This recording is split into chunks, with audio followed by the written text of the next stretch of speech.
चीन ने हाल ही में एक अहम संदेश भारत के लिए दिया है। सोशल मीडिया के जरिए चीन ये बता रहा है कि दिल्ली और अन्य शहरों में बढ़ते वायु प्रदूषण से कैसे निपटा जा सकता है। चीन अपने अनुभव के आधार पर उदाहरण दे रहा है और कह रहा है कि अगर बीजिंग में ऐसा किया जा सकता है तो भारत भी अपने शहरों में इसे लागू कर सकता है। बीजिंग में वायु प्रदूषण को कम करने के लिए सबसे पहले बड़ी और प्रदूषण फैलाने वाली फैक्ट्रियों पर ध्यान दिया गया। राजधानी से 3000 से अधिक भारी उद्योग या तो बंद कर दिए गए या शहर के बाहर ले जाए गए। इनमें सबसे बड़ा एग्जाम्पल शोगेंग स्टील फैक्ट्री का है।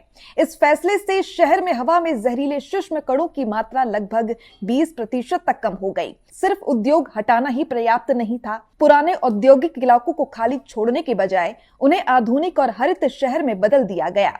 पार्क, टेक्नोलॉजी हब, सांस्कृतिक केंद्र और कमर्शियल जोन बनाए गए। शोगांग का पुराना औद्योगिक परिसर बीजिंग विंटर ओलंपिक्स 2022 के आयोजन स्थलों में बदल दिया गया। ये कदम राजधानी की शहरी योजना में बदलाव का सबसे बड़ा उदाहरण है और इसके साथ ही बीजिंग ने गैर राजधानी कामों को आसपास के इलाकों में शिफ्ट किया।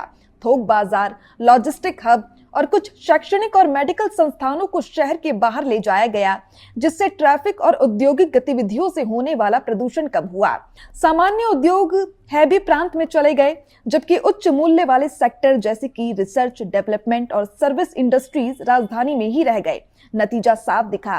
बीजिंग ने अपने आर्थिक गतिविधियों को रोके बिना ही उन्हें स्मार्ट तरीके से पुनर्गठित किया और प्रदूषण पर प्रभावी नियंत्रण पाया। राजधानी अब धुएं से घिरी औद्योगिक सिटी नहीं रही, बल्कि ग्रीन और मॉडर्न मेगा सिटी बन गई। भारत के लिए इसका संदेश बहुत साफ है। अगर हमारे शहरों की योजना सही हो, औद्योगिक नीति स्मार्ट हो और प्रदूषण फैलाने वाले उद्योगों को सही जगह शिफ्ट किया जाए तो हवा साफ हो सकती है।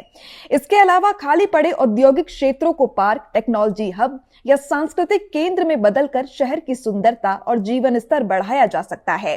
यानी साफ हवा और स्वस्थ जीवन के लिए सिर्फ नियम बनाने से काम नहीं चलेगा, बल्कि उनके सही तरीके से पालन और स्मार्ट प्लानिंग बहुत जरूरी है। चीन का उदाहरण ये दिखाता है कि अगर इच्छा शक्ति हो और सही कदम उठाया जाए तो प्रदूषण कम करना मुश्किल नहीं है।